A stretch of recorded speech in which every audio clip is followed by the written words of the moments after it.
Hello friend, हम लोग UP DElEd second semester की तैयारी कर रहे हैं और हम लोग पेपर पढ़ रहे हैं।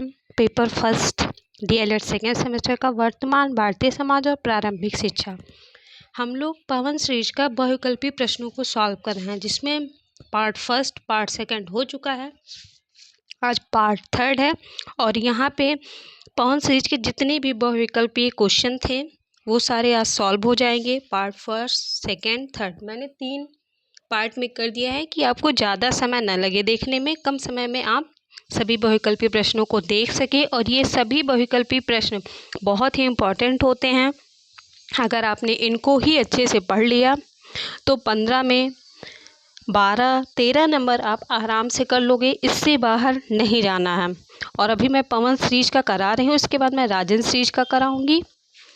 तो इसलिए आप लोग अगर आप चैनल पे नए हैं तो चैनल को लाइक शेयर सब्सक्राइब ज़रूर करें। और जैसा कि इस पार्ट का पहला क्वेश्चन है और वैसे 71वां क्वेश्चन है, तो हम लोग पहला क्वेश्चन पढ़ते हैं कि शिक्षा एक त्रिमुखी प्रक्रिया है, यह कथन किसका है। शिक्षा एक त्रिमुखी प्रक्रिया है, यह कथन किसका है। तो ये जो कथन है ये जॉन डीवी का है। ये मोस्ट इम्पॉर्टेंट क्वेश्चन है, ये आपके टेट में भी आता है, सीटेट में भी आता है। ये क्वेश्चन बहुत इम्पॉर्टेंट है कि शिक्षा कैसी प्रक्रिया है, मतलब एक त्रिमुखी प्रक्रिया, यह कथन किसका है, क्योंकि कोर्स बहुत पूछे जाते हैं सीडीपी में। उसके बाद दूसरा क्वेश्चन है कि शिक्षा का शाब्दिक अर्थ क्या है। शिक्षा का शाब्दिक अर्थ क्या है। अंतर्निहित शक्तियों का विकास, बहिर्मुखी शक्तियों का विकास, शारीरिक विकास। तो उपयुक्त में से कोई नहीं। इसमें शिक्षा का जो शाब्दिक अर्थ है इसमें में से कोई नहीं, क्योंकि शिक्षा का जो शाब्दिक अर्थ है वह अंदर से बाहर निकालना है। दूरवर्ती शिक्षा को कहते हैं, दूरवर्ती शिक्षा को क्या कहते हैं। पत्राचार शिक्षा, दूरस्थ शिक्षा, स्वतंत्र शिक्षा, उपयुक्त सभी। तो इसका राइट आंसर उपयुक्त सभी, क्योंकि जो दूर से होगा, दूर के माध्यम से होगा तो उसको पत्रों के माध्यम से पढ़ा जाएगा, टेलीविज़न में देखा जाएगा उसको, वह स्वतंत्र रहेगा। मतलब अगर आप किसी को कुछ लिख रहे हैं तो आप स्वतंत्र हैं, कुछ भी बोल सकते हैं। तो इसलिए दूरवर्ती शिक्षा उपयुक्त सभी हो जाएगा। शिक्षण के 3 बिंदु। अभी शिक्षा एक त्रिमुखी प्रक्रिया है, ये किसने कहा था, जॉन डीवी ने। उन्हीं पे ये क्वेश्चन है कि अगर त्रिमुखी प्रक्रिया है तो उस त्रिमुखी प्रक्रिया में कौन कौन आता है। तो उसमें जो जो आते हैं वह है अध्यापक, बालक और पाठ्यक्रम। कौन आ जाएगा, अध्यापक, बालक, पाठ्यक्रम। तो शिक्षा त्रिमुखी प्रक्रिया, ये किसने कहा। शिक्षा के 3 बिंदु क्या हैं, ये दोनों ही मोस्ट इंपॉर्टेंट क्वेश्चन है। ये जो क्वेश्चन है ये आपको TET, C TET, super TET में ये आपको मिले, या आप कोई भी टीचिंग एग्ज़ाम जो भी देंगे उसमें ये क्वेश्चन आता है। तो इसलिए आप लोग ध्यान से पढ़ाई करते रहिए। शिक्षण को रोचक और प्रभावशाली बना देता है। शिक्षण को रोचक और प्रभावशाली बना देता है। तो चित्रकला बनाता है, विज्ञान बनाता है, लेखन की कला या शिक्षण में प्रयुक्त युक्तियाँ। तो जो शिक्षण में प्रयुक्त युक्तियाँ हैं वही बनाता है क्या, शिक्षण को रोचक, क्योंकि इसमें चित्रकला भी आ जाएगा, विज्ञान भी आ जाएगा, सब आ जाता है। शिक्षा एक प्रक्रिया है जिसके द्वारा बालक अपनी जन्मजात शक्तियों को अभिव्यक्त करता है। यह कथन किसका है कि शिक्षा एक प्रक्रिया है। तो यह कथन जो है वो फॉर्बल का है। किसका है, फ्रॉबेल का है। मारिया मांटेसरी भारत आई थी। जो मारिया मांटेसरी थी वह भारत कब आई थी, तो वह 1939 में भारत आई थी। मारिया मांटेसरी ये 1939 में भारत आई थी। जनसंख्या शिक्षा में सबसे अधिक उत्तरदायी क्या है। जो जनसंख्या शिक्षा उसमें अत्यधिक उत्तरदायी क्या है, अभिभावक है, समाज है, शिक्षक हैं या राष्ट्र है। तो जनसंख्या शिक्षा में जो सबसे अधिक मतलब महत्वपूर्ण हैं तो वह शिक्षक हैं, क्योंकि शिक्षक जो है वह चाहे तो जनसंख्या पे जनसंख्या शिक्षा को वो अच्छा बना सकता है। शिक्षा के अधिकार के क्रियान्वयन की प्रमुख चुनौतियाँ कौन सी है? प्रशिक्षित शिक्षकों का अभाव, दोषपूर्ण पाठ्यक्रम, शासकीय उदासीनता या उपयुक्त सभी। तो एक दोषपूर्ण जो शिक्षा है वह उपयुक्त सभी हो जाएगा, क्योंकि इसमें प्रशिक्षित शिक्षकों का भी अभाव रहता है, दोषपूर्ण पाठ्यक्रम रहता है, शासकीय उदासीनता मतलब किसी का राज हो, किसी के दबाव में हो, तो इसलिए इसका राइट आंसर क्या हो जाएगा? उपयुक्त सभी। पाठ योजना का निर्माण आवश्यक है। क्यों आवश्यक है? छात्रों को पढ़ने की प्रेरणा हेतु, छात्रों को भटकाने से बचाने हेतु, शिक्षक को छात्र विषय सूचित करने हेतु या शिक्षण को योजनाबद्ध करने हेतु। तो शिक्षण को योजनाबद्ध करने हेतु पाठ योजना का निर्माण आवश्यक है कि आप योजना बनाइए कि मुझे कब क्या पढ़ाना है।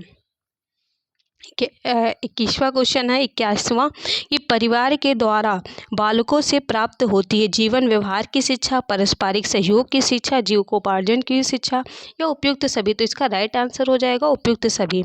वैदिक कालीन गुरुकुल शिक्षा किस जीवन दर्शन पर आधारित है? जो गुरुकुल शिक्षा थी वह किस जीवन दर्शन पे आधारित है? तो वह आदर्शवाद शिक्षा पे आधारित है। किस शिक्षा पे आधारित है? आदर्शवाद शिक्षा पे। आदर्शवाद का श्रेष्ठ योगदान किस क्षेत्र में है? आदर्शवाद जो उसका श्रेष्ठ योगदान किस क्षेत्र में है? तो उसका श्रेष्ठ योगदान उद्देश्य के क्षेत्र में है। राममूर्ति समिति 1990 क्यों गठित की गई थी? विश्वविद्यालयों को शिक्षा में सुधार के लिए, बालकों के पाठ्यक्रम का बोझ कम करने के लिए, राष्ट्रीय शिक्षा नीति 1986 के समीक्षा हेतु, माध्यमिक शिक्षा का व्यवसायीकरण हेतु। तो इसका जो राइट आंसर हो जाएगा वो हो जाएगा कि राष्ट्रीय शिक्षा नीति 1986 की समीक्षा हेतु राधा कृष्ण आयोग की संस्तुतियाँ संबंधित थी। राधा कृष्ण आयोग की जो संस्तुतियाँ थी वह किससे संबंधित थी? तो वह उच्च शिक्षा से संबंधित थी। उड का आज्ञा पत्र प्रकाशित हुआ था। जो उड का आज्ञा पत्र है वह कब प्रकाशित हुआ था? तो वह हुआ था 19 जुलाई 1854 में। निष्पादन सिद्धांत किसने किया था? निष्पादन सिद्धांत किसने दिया था? तो इसको दिया था मैकाले ने। मैकाले से एक क्वेश्चन आना 100% श्योर है। मैकाले ने अपना प्रतिवेदन प्रस्तुत किया था। कब किया था? तो सन 1835 में किया था मैकाले ने। वैदिक शिक्षा का प्रमुख संस्कार था। वैदिक शिक्षा का जो प्रमुख संस्कार था वो क्या था? वैदिक शिक्षा का जो प्रमुख संस्कार था वह उपनयन संस्कार था। क्या था? उपनयन संस्कार था। प्रारंभिक शिक्षा प्रारंभ होती है, प्रारंभिक शिक्षा है वह प्रारंभ होती है। कब प्रारंभ होती है? तो बाल्यावस्था में ही प्रारंभ हो जाती है। शिक्षा स्वस्थ शरीर में स्वस्थ मस्तिष्क का निर्माण करती है। यह कथन किसने कहा था? तो जो यह कथन है वह अरस्तु ने कहा था कि स्वस्थ मस्तिष्क में ही शिक्षा का निर्माण है। शिक्षा का प्रमुख उद्देश्य है शारीरिक विकास, मानसिक विकास, सर्वांगीण विकास या संवेगिक विकास। तो जो सर्वांगीण विकास है इसी में ही शारीरिक विकास, मानसिक, संवेगिक सारा आ जाता है। तो शिक्षा का प्रमुख उद्देश्य क्या है? कि सर्वांगीण विकास करना। बालक का मस्तिष्क कोरी स्लेट की तरह है। यह कथन किसने कहा था? जो बालक का जो मस्तिष्क है वो कोरी स्लेट की तरह, ये किसने कहा था? तो यह रूसो ने कहा था। मदरसा में शिक्षा का माध्यम होता है। जो मदरसा है उसमें शिक्षा का जो माध्यम था वह फारसी था। क्या था? फारसी था। वैदिक कालीन शिक्षा संबंधित है। वैदिक कालीन शिक्षा किससे संबंधित है? तो जो वैदिक कालीन जो हमारी शिक्षा थी वह वेदों से संबंधित। वाह और वाह, इससे आप रिलेट कर सकते हैं कि वाह से वैदिक, वाह से वेदों से। किंडरगार्टन प्रणाली के जन्मदाता किसे कहा जाता है? तो किंडरगार्टन प्रणाली के जो जन्मदाता हैं ये फ्रॉबल हैं। ये क्वेश्चन भी टेट सीटेट में बहुत पूछा जाता है। पांडिचेरी में किस महान शिक्षा शास्त्री ने आश्रम की स्थापना की थी? तो श्री अरविंद घोष ने पांडिचेरी में महान शिक्षा शास्त्री ने अपने आश्रम की स्थापना की थी। तो 97 क्वेश्चन पवन सीरीज में बहुविकल्पी प्रश्न थे। 97 प्रश्न बहुविकल्पी थे जो कि मैंने आप लोगों को सॉल्व करा दिया है। अब अगर आप लोग कहेंगे तो इसके आगे मैं अति लघु क्वेश्चन कराऊंगी, नहीं तो नहीं कराऊंगी। अगर आप लोग कमेंट में बताएंगे कि हाँ इसके आगे अति लघु प्रश्नों को कराना चाहिए तो मैं कराऊंगी, नहीं तो फिर मैं आगे सेकंड पेपर जो है उसके वैकल्पिक प्रश्नों को कराऊंगी। और अगर आप चैनल पे नए हैं तो चैनल को लाइक करना, शेयर करना, सब्सक्राइब करना ना भूलें। और पार्ट फर्स्ट, पार्ट सेकंड आपको डिस्क्रिप्शन में लिस्ट मिल जाएगी, वहाँ से प्लेलिस्ट मिल जाएगी, वहाँ से आप जाके उसको देख सकते हैं। अगर आप चैनल पे नए हैं तो प्लीज़ चैनल को लाइक, शेयर, सब्सक्राइब करिए और हमारा मोटिवेशन बढ़ाइए। धन्यवाद।